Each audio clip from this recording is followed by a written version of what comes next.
పాలు తీసుకోండి. ఎందుకు? మొదటి రాత్రి నాడు భార్య భర్తకి గ్లాస్లో పాలివ్వాలి. ఆ పాలు భార్యాభర్తలిద్దరూ పంచుకుని తాగాలి. ఇది ఎప్పటినుంచో వస్తున్న ఆచారం కదా, తాగండి. ఇలాంటి పిచ్చి పిచ్చి ఆచారాలన్నీ చెప్పి నాకు దగ్గరవ్వాలనుకుంటున్నావు.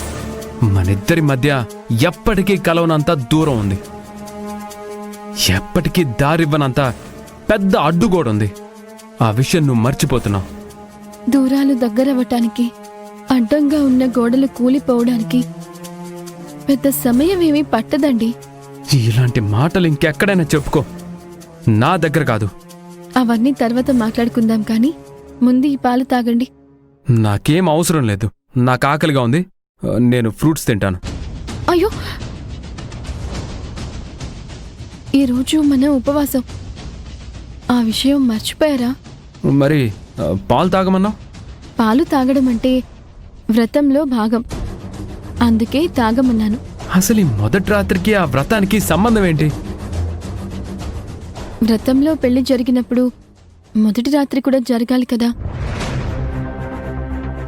మన మధ్య మొదటి రాత్రి జరిగితేనే ఈ వ్రతం కూడా ముగుస్తుంది. అప్పుడు మాత్రమే మీరు తినాలి. చూడు, ఇష్టం లేకపోయినా పీటల మీద కూర్చోమంటే కూర్చుంటున్నాను, కానీ ఇష్టం లేకుండా నీతో పాటు మంచం ఎక్కమంటే మాత్రం నేనెక్కను. అసలు ఏంటి నీ బాధ? వ్రతం చేయడానికి ఒప్పుకున్నారు, అలాంటప్పుడు ఆ వ్రతం సక్రమంగా ముగించాలి కదా. చూడబి, మీ అమ్మ నాన్నని అడ్డం పెట్టుకున్నావు, ఈ వ్రతం పేరు అడ్డం పెట్టుకున్నావు. అన్నీ అడ్డం పెట్టుకుని నన్ను నీ వశం చేసుకోవాలని చాలా ప్రయత్నిస్తున్నావు. అది నాకు చాలా క్లియర్గా అర్థం అవుతుంది. నీకో విషయం చెప్పనా? బెలూన్లో గాలి ఊదే కొద్దీ దాని పరిమాణం పెరుగుతుంది, కానీ మితిమీరి ఊదితే ఏదో ఒక సమయంలో ఫట్టుమని పగిలిపోతుంది. ఇప్పుడు నువ్వు చేసేది కూడా అంతే. నా సహనాన్ని పరీక్షిస్తున్నావు. నా సహనం అనే బెలూన్లో నీ ప్రయోగాలనే గాలి ఊదుతున్నావు.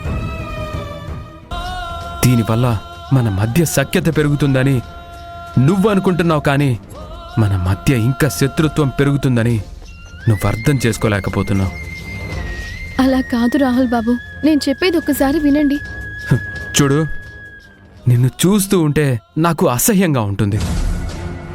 అలాంటిది ఈ మొదటి రాత్రి పేరుతో నీతో పాటు ఒకే మంచం మీద పడుకోవటం నాకు ఎలా సాధ్యం అవుతుంది అనుకుంటున్నావు? మర్యాదగా బయటికెళ్ళు.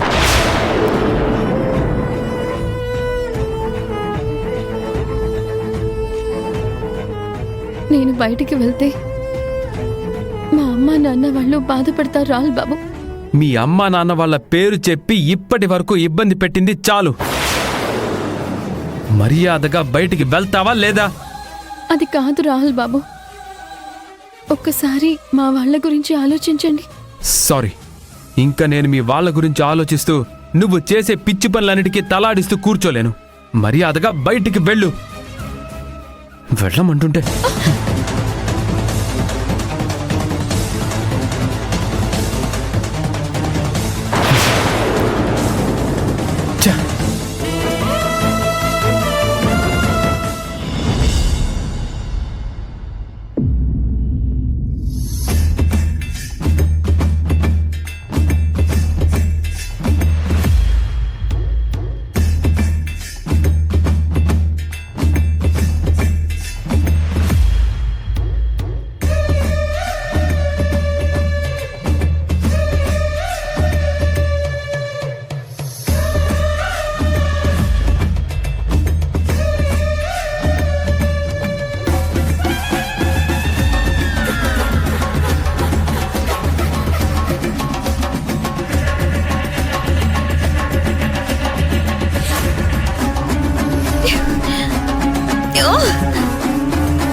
అభి, నన్నే చంపు దెబ్బ కొడతావా?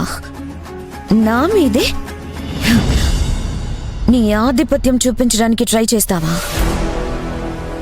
నేను కూడా నీకు కోలుకోలేని దెబ్బ కొట్టబోతున్నాను. అదెలా ఉంటుందంటే, జీవితంలో ప్రతి క్షణం నేను కొట్టిన దెబ్బ గురించే ఆలోచిస్తూ కూర్చుంటావు. నా వల్ల నీ జీవితం ఎంత అధపాతాళానికి పడిపోయిందో గుర్తు చేసుకుంటూ బాధపడుతూ ఉంటావు. అలాంటి దెబ్బ కొడతాను. ఇంకేమన్నా? నిన్ను రాహుల్ని నేను వేరు చేయలేనా? రాహుల్ని నేను సొంతం చేసుకోలేనా? అభి, నువ్వు నన్ను చాలా తక్కువ అంచనా వేశావు. మీ ఇద్దరిని ఎలా వేరు చేయాలో, రాహుల్ని నా సొంతం ఎలా చేసుకోవాలో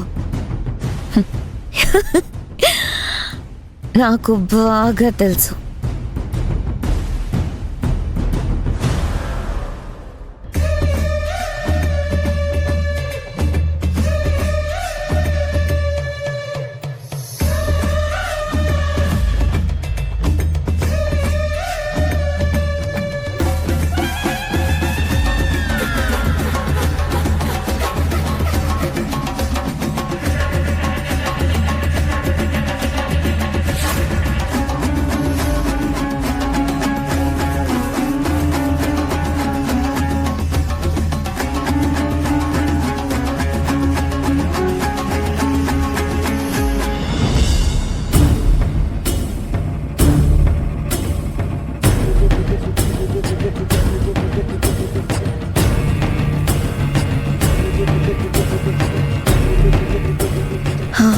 ఈరోజు ఈ ఫోటో ముక్కలైనట్టే